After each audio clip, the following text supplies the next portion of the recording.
Hey guys, welcome back with the QB Docs. Today, Dusty and I are going to do part 2 of our football player squat syndrome series. Okay?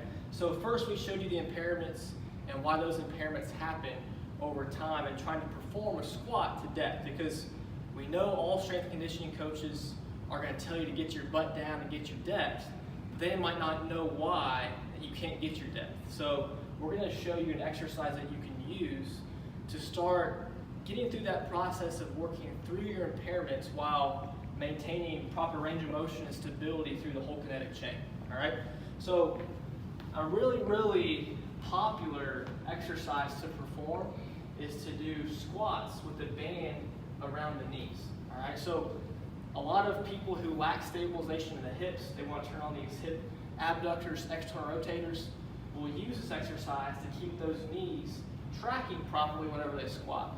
But for us, for football players who lack ankle range of motion and hip range of motion, we almost need to do the opposite. So we need to maintain this good foot position either straight forward or up to 30 degrees out. And we need to make sure this knee tracks in line with the foot whenever we squat. So instead of having the band and turning on the hip abductors, we're going to use this ball. I'm going to put this ball in between Dusty's legs so he can maintain good knee position, all right, and work those adductors, which are also internal rotators of the femur. All right, so we need to maintain hip internal rotation and keep those adductors in the proper relationship with the hip, so Dusty can get his depth in his squat. So we're working through the ankle joint. All right, we're keeping the knee tracking over the foot. We're keeping the hip aligned properly, and this, by working on this will keep this relationship proper as well, because Dusty won't have to overextend now to feel like he's trying to get his depth in his squat, because by overextending, he's giving false stabilization because of all of this garbage down in the kinetic chain, all right, that vicious cycle. So I'm going to put this ball between Dusty's legs, okay? I'm just going to have him squeeze. So you don't want to get a ball that's too big, all right? So we want Dusty's feet to be maybe just underneath his shoulders, maybe slightly outside of his shoulders, all right? Feet are pointing forward, and he's just going to squeeze that ball. He's going to put his hands out in front of him, and he's just going to squat like he normally would, but by putting pressure on that ball, it's going to help him maintain good hip internal rotation and adduction while he goes into a squat to keep this knee positioned the right way. All right, so go ahead and squat for me, Dust.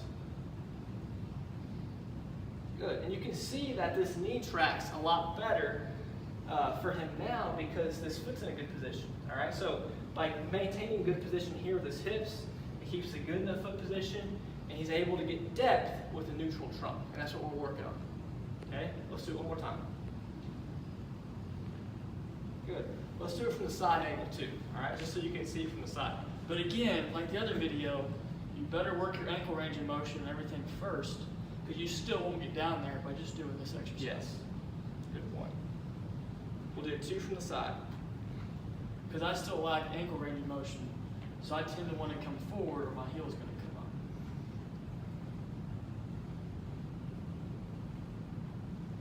Good. So that's a good exercise to use to maintain this good tracking with his hips and his knees and his ankles all in the same position while he's trying to go into a flex position in all those as well. All right. If you like that video, please check out other videos at the QB Docs on our Instagram, YouTube, and Facebook, or our website, theqbdocs.com.